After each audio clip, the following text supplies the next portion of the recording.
Thanks, Matt. All right. All right. People see all electric home on the screen. Yeah. All right. Um, yeah. So since the recording started, my name is Caleb Rust. I'm just a person who lives in the Littleton area, and I'm I just finished this summer making a solar sort of solution for my house, and I want to share a little bit about that. So here we go. Um, first off, why electrify? I threw this in there because I felt like this picture from Ember was really kind of clever. Um, you know, fossil fuels come from matter, like organic matter that was kind of produced by solar long, long ago, buried underground for a long time, and then now we're digging it up and using it. Why not just use this, solar directly? Thanks to solar panels, we can do that now. Yeah. So yeah. Um, This next one is kind of about the energy usage of a home, a typical home. A lot of people get solar and they kind of cover their electricity needs, which is great. But the house uses a lot of energy, especially in Colorado, for heating and heating water too. So if you want to fully electrify your whole energy, all your energy needs, then you kind of have to think about those other two things. So um, yeah. So the decisions on the left, how you heat your home, how you heat your water, what you drive, how you cook your food, all those are things that you can change over to electric. It's just an image showing those things. I think probably the folks here know about all this stuff already, so I'll just jump through this one. Um, yeah, so for me, the first thing I did was I upgraded my electrical panel to 200 amp panel. My house was built in the 60s, so it's kind of just, it was too old to do anything with initially. Um, And then after that, did a mini split to add kind of air conditioning. You have a question, Paul? Yeah. I just a little background on yourself, Caleb. Are you an Mhm. electrician? I And am how do a you do no. this yourself? It's a good question. Thanks. I am a electrical engineer. So I do like predominantly like low voltage stuff, like circuit board type stuff.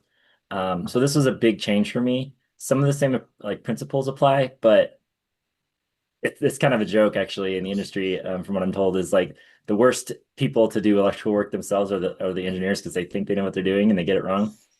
So I had that in the back of my head kind of as I was doing all this. It's like, this is new, Caleb, focus on getting it right according to building code and that sort of thing. So I did have to do a lot of research and a lot of kind of learning as I went. Thanks for the question. Yeah, so the first thing was a panel, and then I did a mini split. So if you're not familiar, mini split is just kind of like a little heat pump, but it's mostly just for like doing like a room or a few rooms, not generally a whole house system. So I did it for like our bedrooms, so our bedrooms have cooling.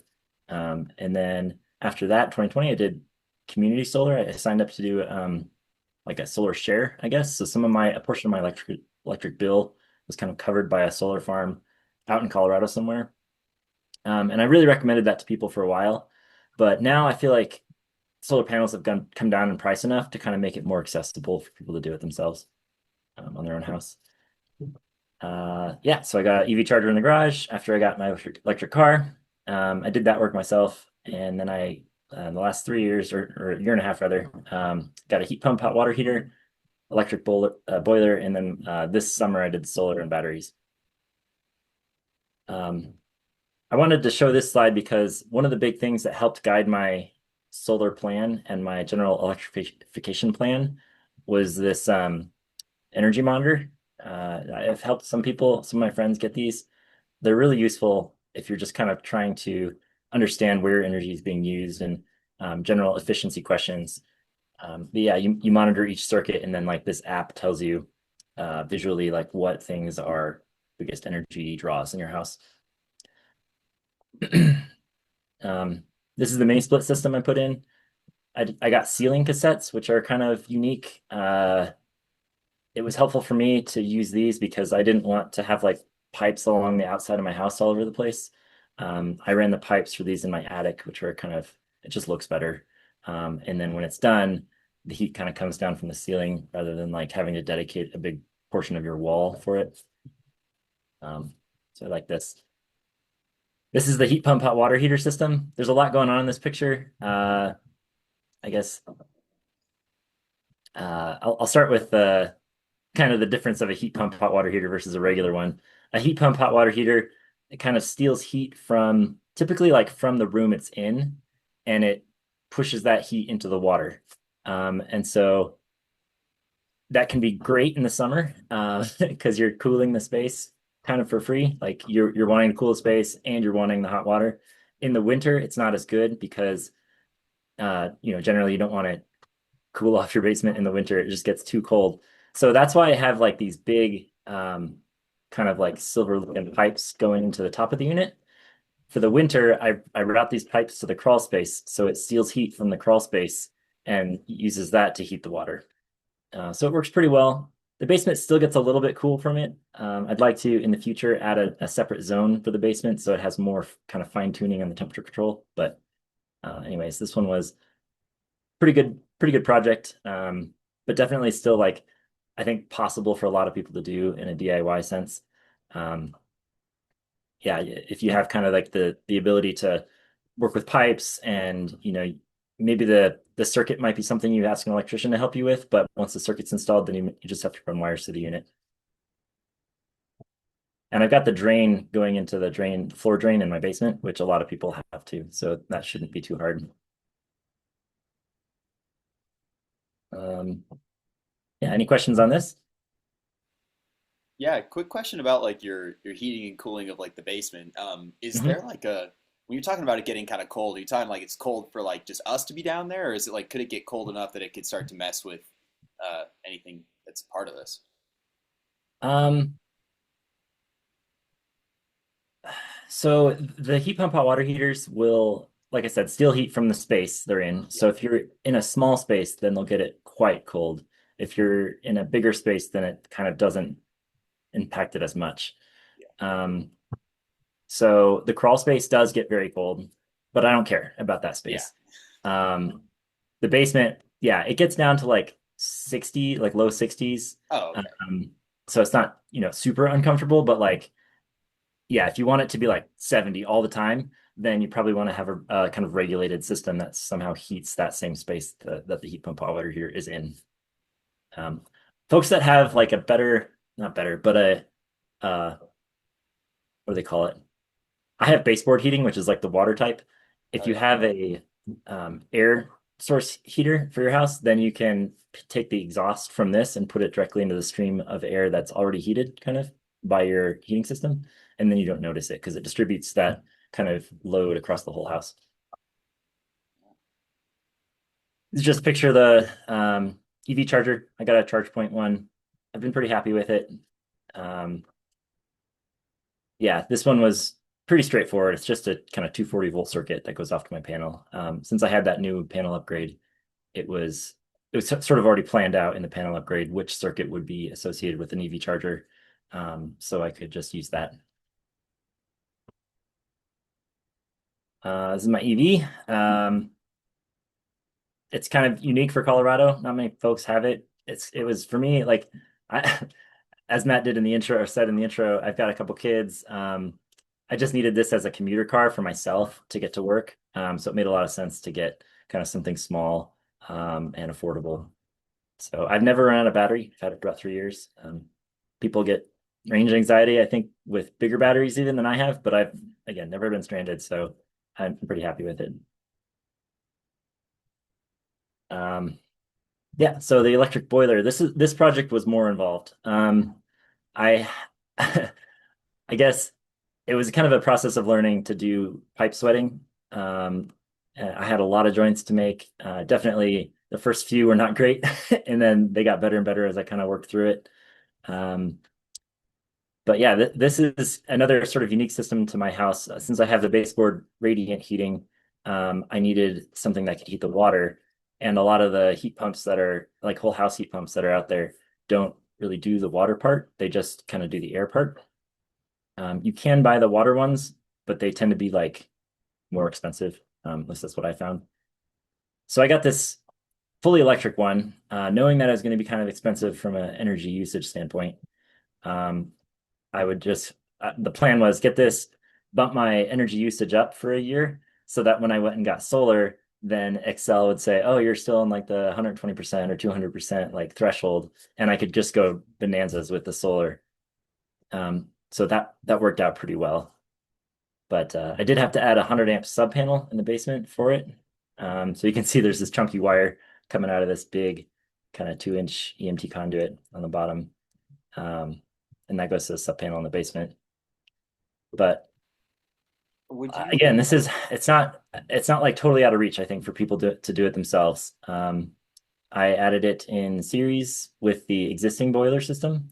So I kind of would have a fallback if it didn't work out. Like whether, maybe it couldn't keep up with the heat load of the house.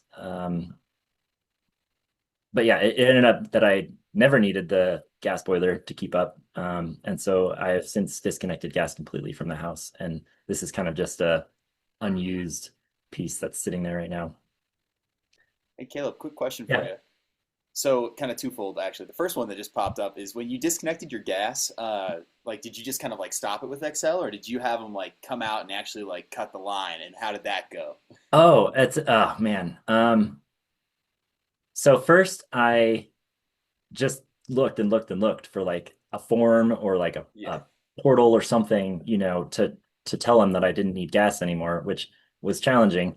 Eventually I found a form that said something along the lines of like, um, you know, I can send it to anybody who's interested, but there was a form that I filled out and then emailed them, and it's requesting to kind of get it removed. And then I called them like a month later, hey, nothing has happened with this form. And then I called them another month later, and they're like, oh yeah, we see that you put this in. We'll get on it in the next like service call or whatever. And this just went on for like 6 months. They didn't get back to me, and I had to keep calling them to tell them I don't need gas anymore. Please disconnect me. So for all those months, I had to pay the $12 like you yeah, still have gas kind of fee. But exactly. and then I also kept going into the builder's line because they think, oh, you're like adding gas because you're talking to us about gas. Um, and I didn't get it dug up on the outside of the house. It's literally just a valve and then a cap on top of that and no meter. Um, Gotcha. And that stops your bill. Your bill's now zero. yeah, right, Gotcha. right. I think Paul Did has you some have to follow up. pay? Was there a fee for that? No, they didn't levy a fee on me. They did just kind of come out, take out the meter, plug it all up, and then left. Because on mine, they left the meter. They just turned the valve and put a clip on it, said it's locked now. Interesting. Yeah, and to speak a little bit from our executive director, Micah, we did a fossil free your life home tour of her home in September, and she was talking about how she's like, I want it completely disconnected. I want the line cut and everything. Uh-huh. And they did charge her a fee for that, and that was a hassle like you're describing too. They didn't want to do it, but Yeah. yeah, Yeah, Excel really does not want to disconnect your gas. No, it's funny. Yeah. And I think, yeah, experiences vary for sure. Um, Hopefully, as more and more people ask for it, it'll become a better process. and then just one other quick question, if I could, about that last Mhm. slide. Yep. So what would be like the circumstance where you would like, would you ever need to upgrade from a 100 amp panel to a 200 amp panel, and like what would warrant that Um, or sub panel? Sorry. Subpanel. Yeah. The size of the subpanel was kind of based on the BTUs of the electric heater Okay. that I got. It called for like 65 amp plus 40 amp or something like that, and then that kind of feeds into a 100 amp decision. Gotcha. Uh, I can't think of a reason that you would need more unless you like add it on your house or something, and then you Yeah. just suddenly have a bigger house to heat. Gotcha. Cool. Yeah, did you find that you were being very conservative going to a 200 amp panel and 100 amp sub panel? Because I I think that you've got more than you need, but Yeah, you like would be the judge of that. so. I really kind of wish I would have had more money, I guess, when I started this project, because I would have then done a heat pump. and a heat pump would take like a third of the energy of this thing, or even less. Some of them have COPs of over 5 now. Um, so what I have now heats the house, and the duty cycle is maybe like 25%. So like, yeah, Paul, I think your house wouldn't heat up quite as fast when you change the thermostat, but like I probably could have done a smaller, fully electric system and gotten away with it. Um, yeah, so this is the gas. Oh, one of the reasons I really wanted to do this too is that I noticed it was leaking. I could smell it here and there, and so I bought one of these little sensors and put it next to the valve, and the valve was super bad. Um, I mentioned this in an earlier meeting like months ago with 350 Colorado people, but I ended up taking the same sensor off to my neighbors' houses and checked their valves, and it was like 6 out of 10 people had leaks at their valves. And I told them about them, and then, they would call Excel to have them come out and look at it. Um, but yeah, it's pretty prevalent to have leaks at these valves. So like, Yeah. um, kind of annoying. My mom actually had a similar problem with a leaky valve, and had XL come out and have them come fix it, and then all of a sudden a couple weeks later it was doing the same thing, and you just got to think about how much unused gas was just leaking out of there over time. I don't know. Yeah, and it's kind of wild because it's like money they're losing, because it's coming out typically before the meter. Um, but I guess they don't care. Yeah. So this is a slide to show kind of what happened to my electricity bill when I went fully electric. It definitely went up. This is kind of the bummer, I guess, aspect of it, but I wanted to be transparent about it. Um, Keep in mind, this includes uh, the hot water heater and the house heat and an EV. But nevertheless, in January 2024, it was like $580. And it's like a 2,400 square foot kind of tri-level house. So, um, but yeah, it's built in the 60s, so it's like pretty kind of poor insulation. I haven't done any insulation improvements to it. So, um, I don't know. That's just what happened for my situation. It might be different for other people. Oh, I wanted to mention this. Excel in Colorado, PSCO actually is pretty clean compared to some other portions of the state. Um, So in 2023, you can see 33% coal, 15% gas. It's actually shifted now to be a lot more gas and a lot less coal with more solar. But the goal that is kind of published in the utility, XCEL Energy's plan kind of for the future is to go, yeah, heavy into renewables. So um, if you don't have to get solar, basically, is what I'm trying to say. Eventually the grid will get cleaner, and then your energy will be cleaner. So even if all you want to do is electrify some portion of your house, that's a good choice for totally, carbon impact reduction. Caleb, what was the source on the 80% by 2028? This sort of generation mix on the right, I have a link. It's his 2023 preferred portfolio of new power. This is something I found online from Excel. Yeah, I think that's pretty optimistic, but um, they are going in the right direction. I don't think they're going that fast. That fast? Okay. Yeah, that very well may be the case. I was just trying to get an idea for discussion. Um, yeah, so 2028, I was looking at this going, I could probably do it faster than that. So that's why I went ahead and started planning my solar system. Uh, yeah, like I said earlier, most people do solar for kind of the appliances, lighting, and space cooling, which is somewhere around 16 panels for an average house, around 7.5 kilowatt hours, or sorry, 7.5 megawatt hours per year. Um, but what I wanted to do was just electrify absolutely everything, um, cover all the energy, including transportation for my house. And it turned out that I couldn't fit that many panels. So the next best thing was just cram as many panels as I possibly can on the roof.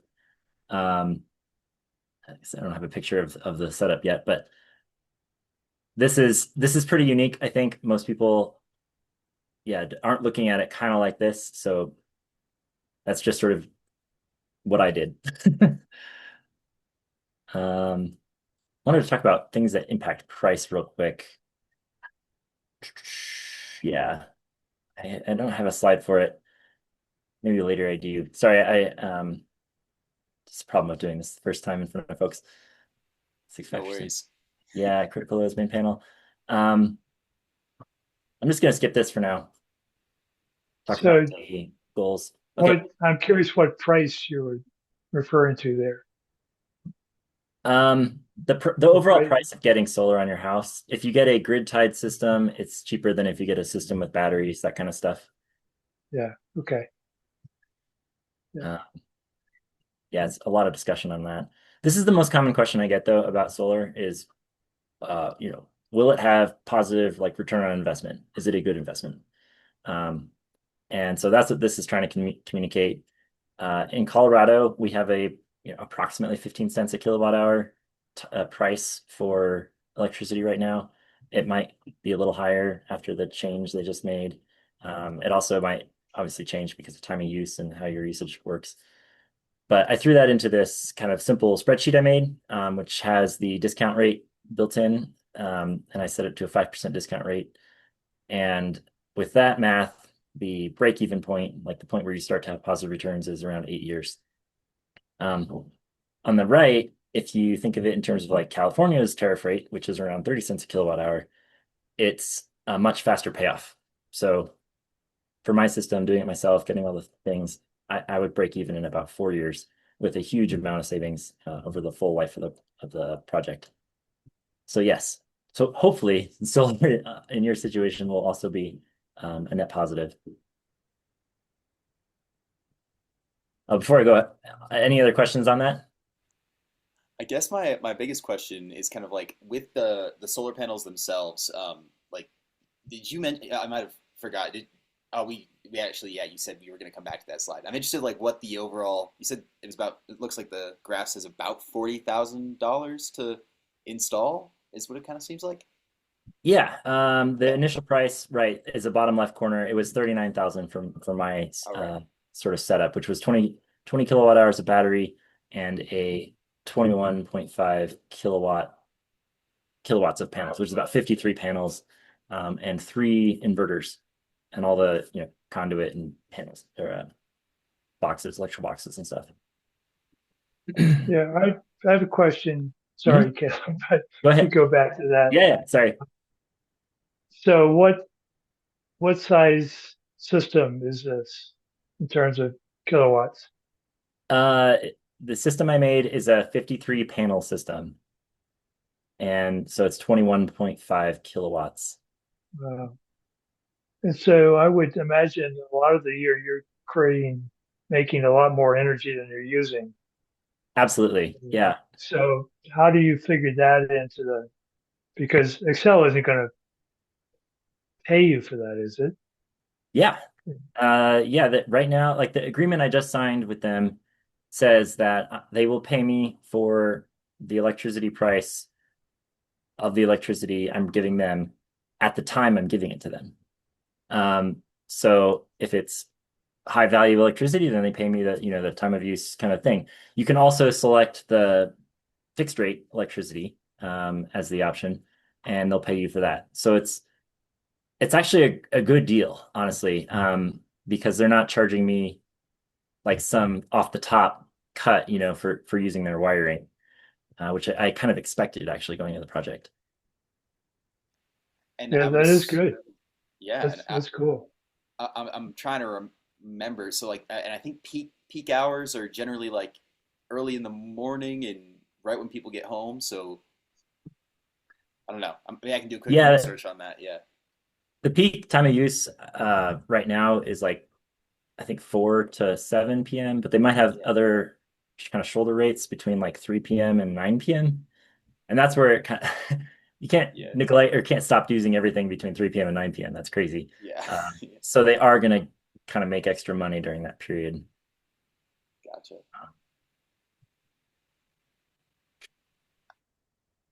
Yeah. So this is my first plan, I guess, on paper. And I just want to show this to show that like you got to start somewhere. It's kind of ugly. But this is what I did.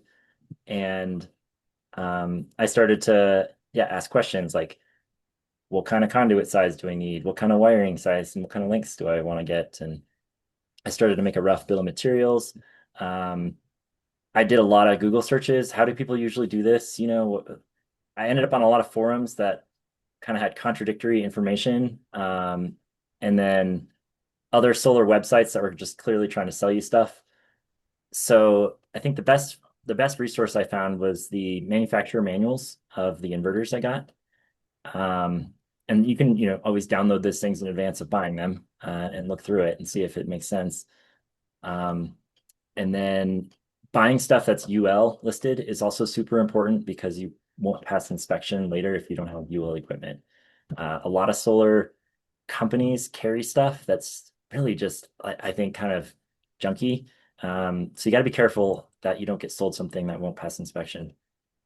Um, and then the last piece is I initially bought inverters that weren't approved by XCEL. There's this special kind of requirement, UL 1741 SB, that kind of makes sure that the inverter meets the specification of XCEL. And the initial inverters I bought didn't meet that. And so I had to return them. Thankfully, they hadn't fully shipped yet. So like I didn't pay for a restocking fee or whatever. But that's something to be careful of when you're looking at inverters.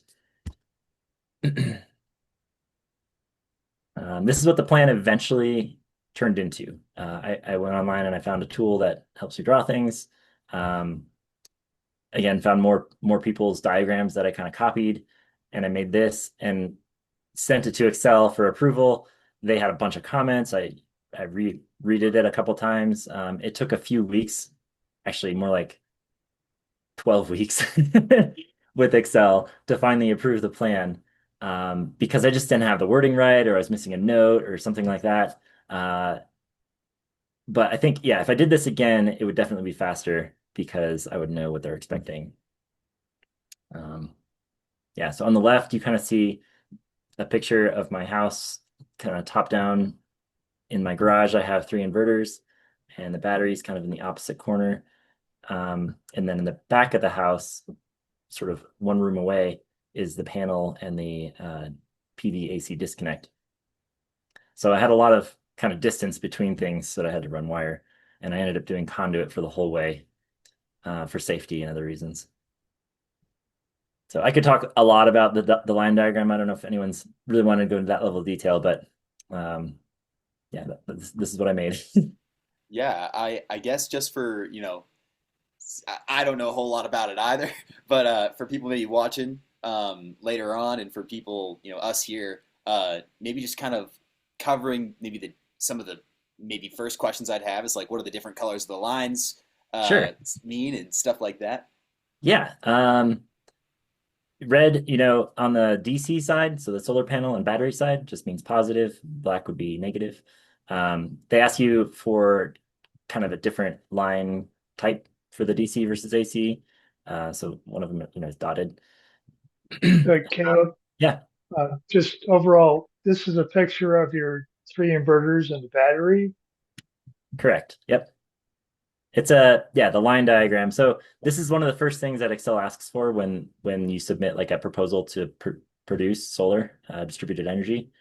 Um, a line diagram and a site plan. Those are the two like kind of hurdles you have to get through right off the bat. So if you're buying solar from someone, they'll have like a kind of a pre-made plan software that they'll throw one of your house pictures in kind of, and then they'll send it off to XCEL on your behalf. But I had to make it myself. So yeah, and on the right side, you see there's a little sign for the grid. That's where the power comes in from the grid or back to the grid. M stands for the meter. And then there's this fused AC disconnect, which is what the utility will disconnect if they need to like work on the lines. Um, and then, yeah, it goes into the house. I have a transfer switch, which is kind of interesting. I wanted to make it so I could service the inverters without taking power out to the house kind of the whole time that the inverters are down. Um, this ended up being a huge help for me because I was slow at getting all this done. So while I was working on it, I had the transfer switch in kind of like bypass mode, which just makes it so that I could use the house normally. And then when the inverters were all done, I switched the transfer switch to kind of use solar, basically.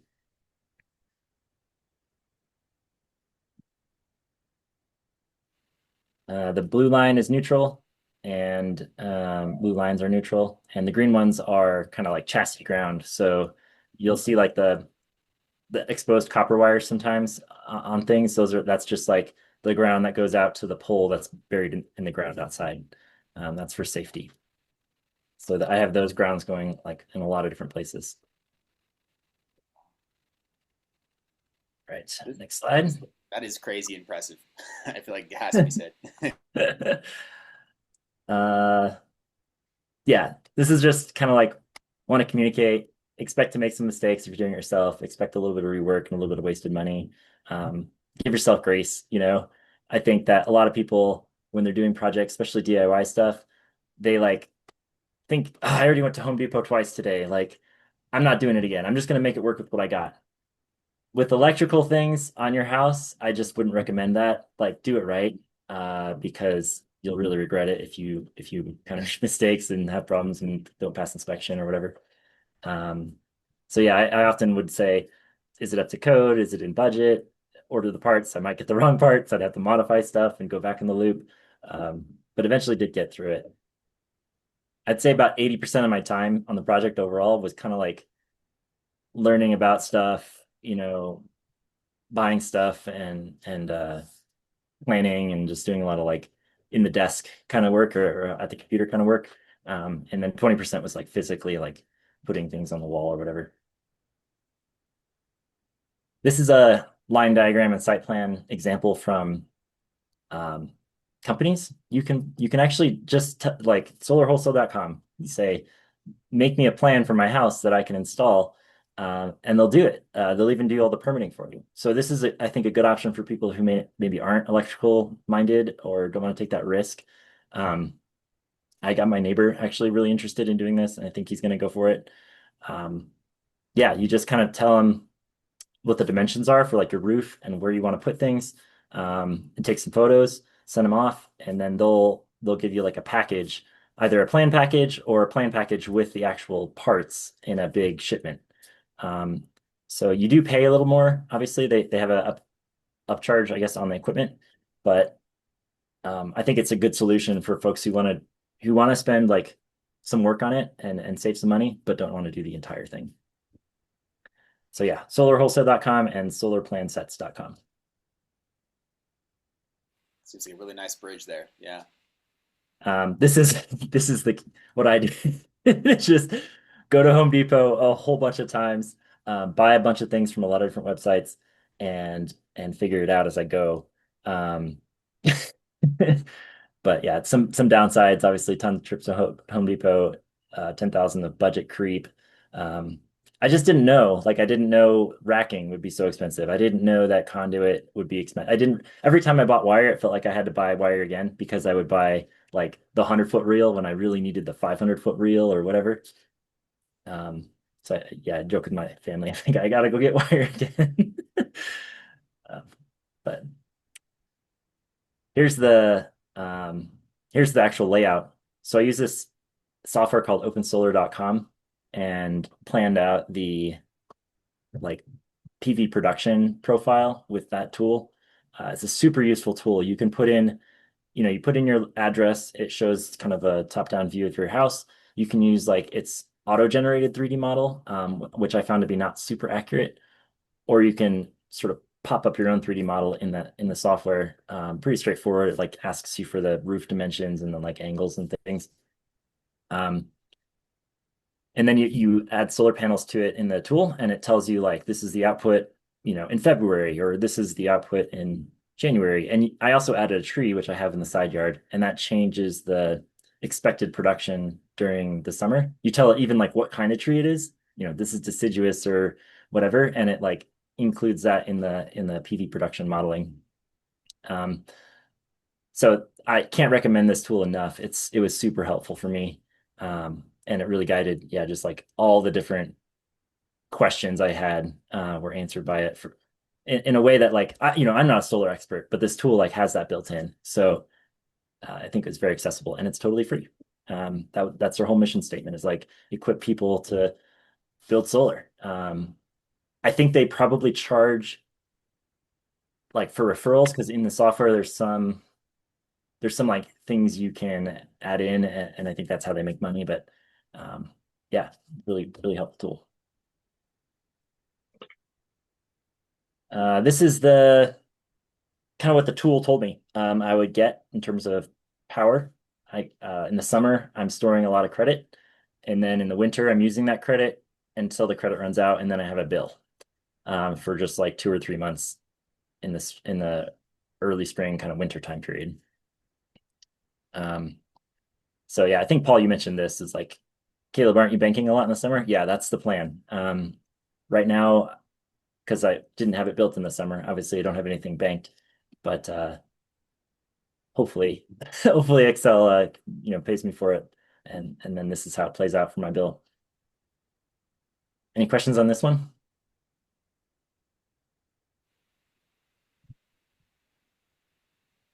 Okay. Honestly, no, it makes a lot of sense. Okay, cool. This is a prediction in opensolar.com. They thought I would save 83,000. This doesn't take into account the discount rate. So like, I don't know if anyone here is familiar with the discount rate, but if you think of it in terms of like, what would 39,000 have earned me in the stock market? And then subtract that amount from the savings, that's what you end up with. So I think the 83,000 here is not super accurate from a financial planning standpoint. If I went all the way back to that first slide where I compared Colorado versus California and the tariff rates, that's a more accurate representation. So like, I think it's like 36,000 of extra kind of money for me if I include the discount rate. It's 83,000 if you like don't think of that at all and think of it as like a totally sunk cost.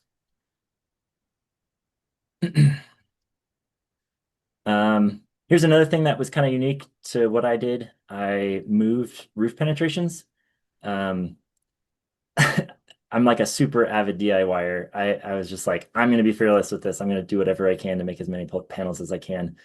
So I got in my attic and actually cut these sewer exhaust pipes, put in, joints and stuff in the attic, and then like made them come out in a different area. Uh, that was a lot of work. I won't sugarcoat that one. But it looks great. And one thing I noticed when I was doing the little roof penetration was that it was just a sink. And so I ended up putting a vent, kind of like they do in kitchens and stuff when they don't want to, like an island sink in the kitchen. When they don't want a pipe going straight up, they'll add one of these vents. So that was a nice solution for that one.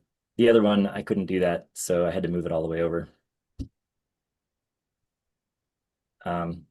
Yeah, I used like a YouTube video to learn how to do the roofing and put it back, watertight and all that.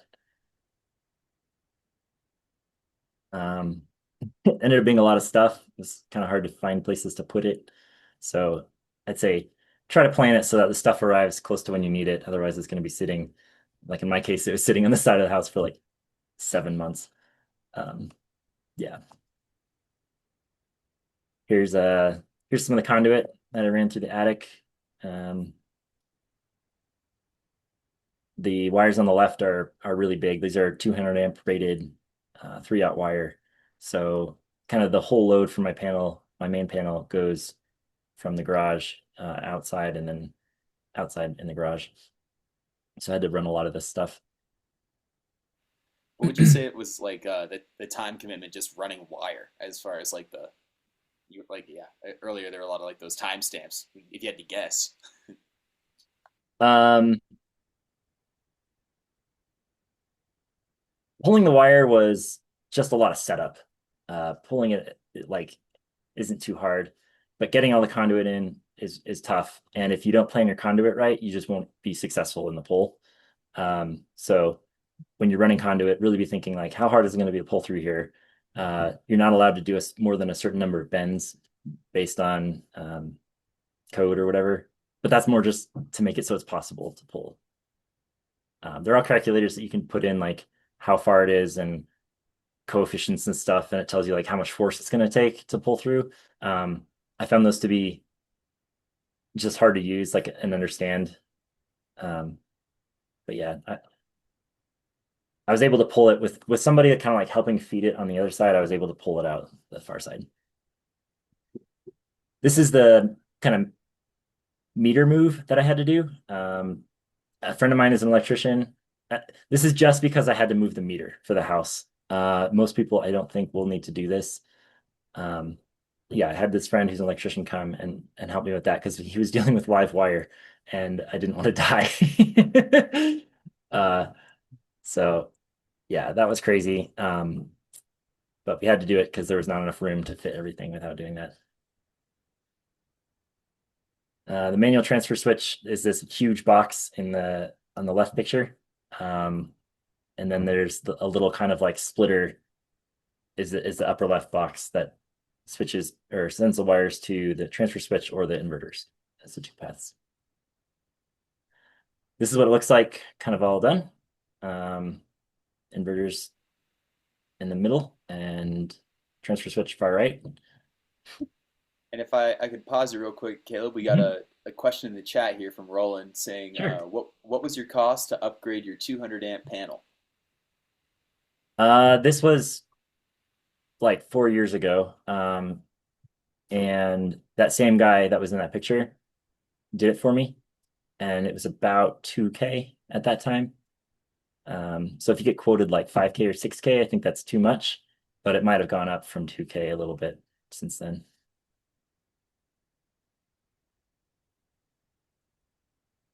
Yeah, my initial plan was done in like MS Paint, and I didn't even know that I needed AC combiner panels. And so I just had like, I was just like, oh, just like put it into a metal piece or something, right? Like I've seen people do that on YouTube. Um, but that's not to code. And also the manufacturer spec for the inverters requires that there's like gap on either side to get airflow. And, like I ended up needing it for some conduit runs too. So yeah, my first plan was not what I did, but I just did the plan. This is a picture of things I did in the attic and on the roof. A lot of people will have like a kind of conduit piece that just like goes up the side of their house and then like pokes through the roof and then comes around and hits conduit on the roof top and then goes to a panel. I didn't like the look of that, so I ended up using these things called Solidecks, which are I think a cleaner install, but do require you to go in your attic and run conduit or wire in the attic.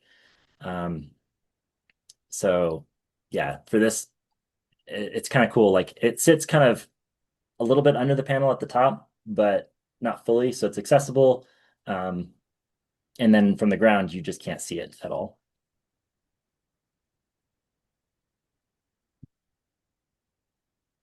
This is the rails. I use a product called Iron Ridge for railing, or racking rather. And I think the main thing to consider here is like there's a lot of different racking products. They're not all kind of made the same. Some of them can have accommodate larger spans than others between the mounting feet. And I picked a product that I think works well with my old roof. It's up to a 6 foot, so like 3 truss space uh, span, and mounts to the it's called yeah mounts to the truss like rafters, and has a flashed foot, so it's like really waterproof. Should be waterproof forever. Versus some of the products that rely on like adhesive or rubber seals that might just wear out pretty quick because it gets hot in the roof. Yeah, any questions on this one? What's the picture on the left? That's a side view of the rails. So you can see they're not actually super big, um, but they're pretty strong and they're aluminum.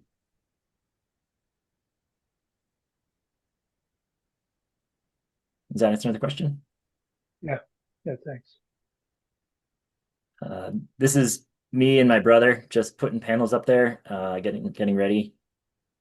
You can buy a suction cup holder thing, which is like It uses a battery. You press it against the panel, and then you press a button, and it goes and then holds it really tight, and tells you with a little like LED display like if it has a good grip or not. And you can hold it with that, which is what I'm doing kind of on the right.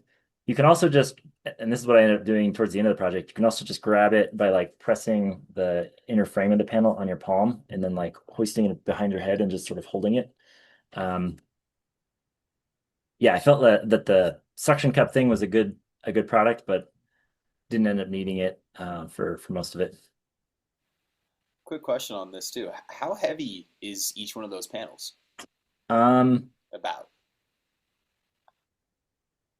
they have the weight in the spec sheet. The panels that I got, I think they were around 40 pounds maybe.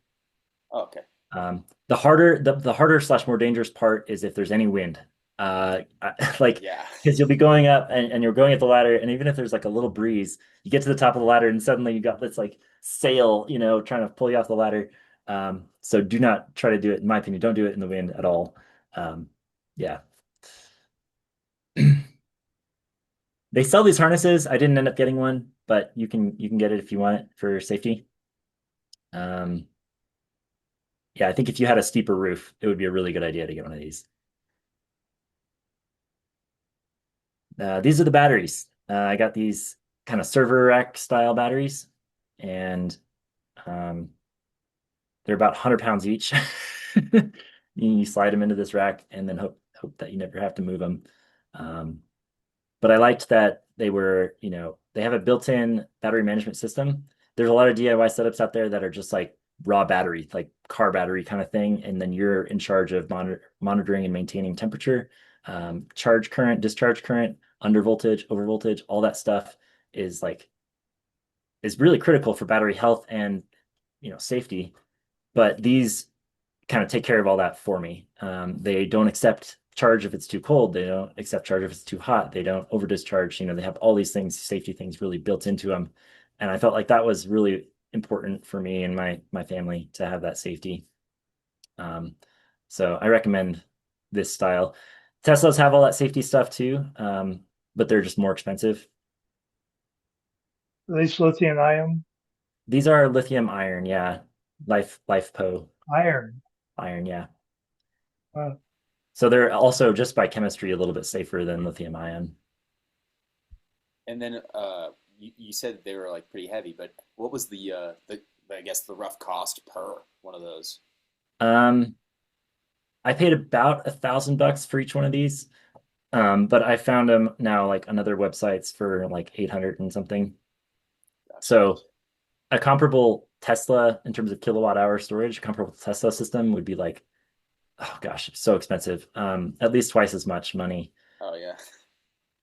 So these, yeah, just really saved a lot off the top to kind of be willing to do a little bit of work to just make a rack and put some wires in the rack. And would these like with proper, I guess, everything that's built into the battery that's preserving the life of it, Mhm. what does that lifespan look like? These are rated for 70,000 charge discharge cycles, Wow. which is a lot. Yeah. Probably in a day. I've been noticing my system really only does one charge cycle in a day. Um, so it's like 70,000 days. I'm gonna do the math on that and type it in the chat.